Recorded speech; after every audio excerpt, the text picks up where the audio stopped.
Ikaze rero kuri YouTube channel yacu y'Igikoni Time mugezwaho n'uwera Henriette nkuko menyereye. Uruzi ko amagi ari amwe mu mafunguro agabanya ibyago byo kwandura umutima.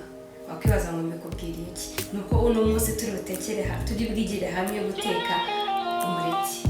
Umureti hari uburyo bwinshi wawuteka nta birungo bindi birimo, wawuteka harimo ibirungo bitandukanye, ariko no munsi twebwe turateka ibintu byoroshye, ibirungo wabona ku isoko muri boutique byoroshye cyane. Rero ni kare umukurikirane uburyo duteka umureti wacu.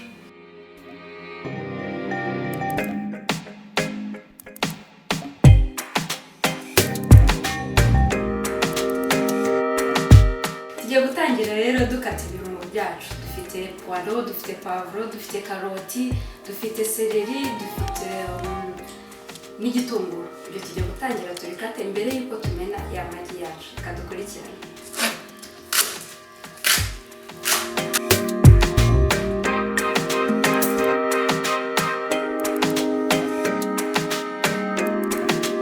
Igitunguru rero niyo tugiye kugikata ntabwo dukata bya bintu binini, dukata akantu gatoya cyane kugira ngo umureti hataza kuza harimo ibintu binini, gato gashoboka. Gikatamo kabiri kugira ngo umureti utaza kuza ubyimbye, uragerageza ugakata gato gashoboka.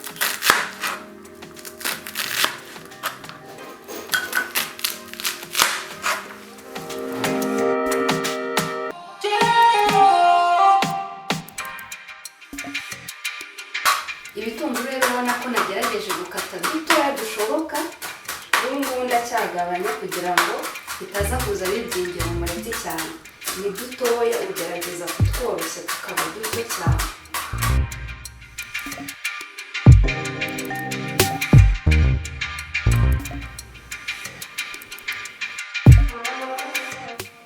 Tugiye gukata rero n'aya pavuro yacu, nayo turayikatamo utuntu dutoya. Gahunda ni ugukata utuntu duto kugira ngo bitaza kugaragara muri wa mureti wacu ko ari ibintu binini.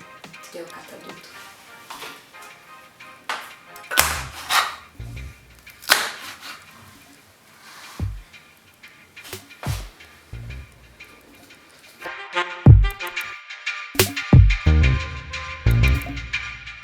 Tumaze rero gukata bya birungo byacu, mwabonye ko twakasemo utuntu dutoya dushoboka, yaba karoti gatoya, igitunguru, poireau, poivre nayo twakasemo akantu gatoya cyane. Ubu tugiye kumena ya magi yacu uko ari 6. Ariko ntabwo ari ngombwa ko ukoresha amagi 6, biraterwa n'ubushobozi bwawe cyangwa biraterwa n'uko ubishaka. Njyewe ubu ngubu nifashishije amagi 6, ntabwo bivuze ko ari itegeko, bizaterwa n'uburyo ubishaka. Icyo ndi bukwereke n'uburyo babitegura.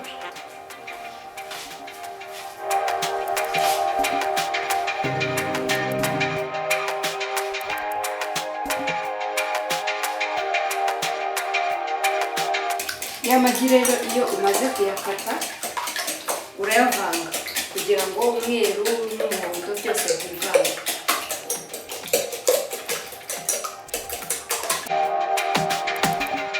Magi yanjye umaze kuyakata ntabwo birangirira igiti cyanjye, ndayayungura kugira ngo ngabanyemo.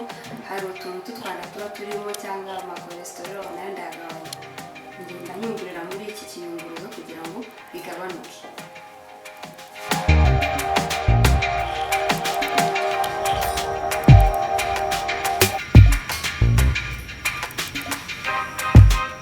Rero kuyayungurura gerageza gushyiramo akavinegre gakeya kugira ngo ninza kuba ndi kuyahina bitworohere tutaza gufata kiriya pano yacu. Ndashyiramo akantu gato, use mvuge ngo ni agace k'akayiko, nubwo atari ko nifashishije, ariko ni ukugira ngo bikorohere mu bipimo uzakoresha. Komeza avanga.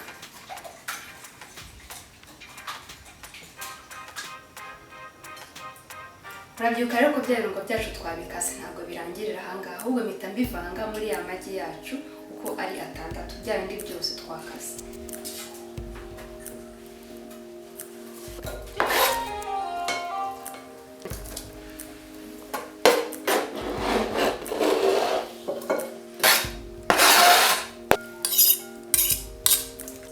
Iyo umaze gushyiramo bya birungo byose, yamvange y'ibirungo, uhita wongera ukavanga kugira ngo amagi yivange na bya birungo.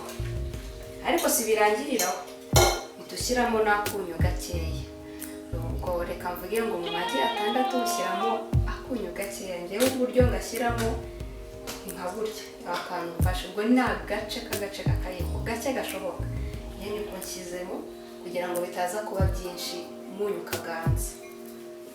Rero black pepper gashyiramo naho akantu gatoya cyane kugira ngo umureti wacu utaza kuba urusenda. Ntabwo twebwe dukunda urusenda, ariko kuba bikunda bagashyiramo, cyangwa bakabona black pepper bagashyiramo urusenda rusanzwe, kuko narwo ni ubwoko bumwe bw'ikirungo umuntu yakwifashisha mu gikoni.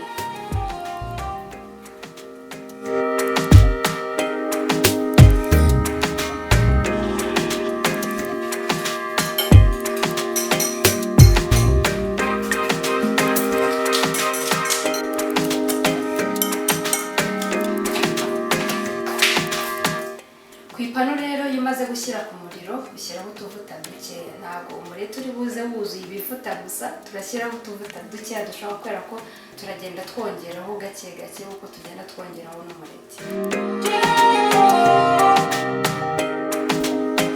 Amavuta rero utsutseho ugerageza kuyakwiza ku ipanu kugira ngo ibice byose bikwirweho n'amavuta.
Rero umuriro uragerageza ukashyiraho gakeya gake gashoboka kugira ngo umureti wacu utaza gushirira, kandi ukagerageza no gukanda kugira ngo byibura uze ufite akayepeseri kanini.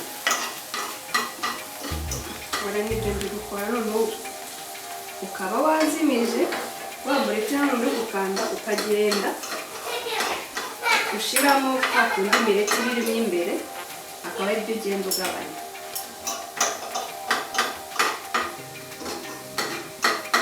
Urabona ko wahiye umeze neza cyane, igisigaye ni ukuwarura.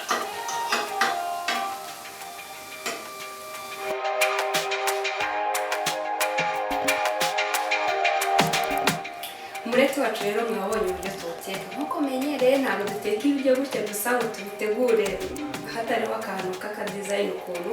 Nanjye nagerageje ku buryo ndi buwuserve nkawohereza abantu bigaragara ko ari umureti umeze neza. Nibyo nakoze. Urabona ko hariho akadizayini, ni za mboga nk'uko menyereye, ni umureti w'imboga. Nanakoze akadekorasiyo nyine k'imboga, kokombure, inyanya, byose ubundi nkora akadizayini, nayo ni umureti umeze neza.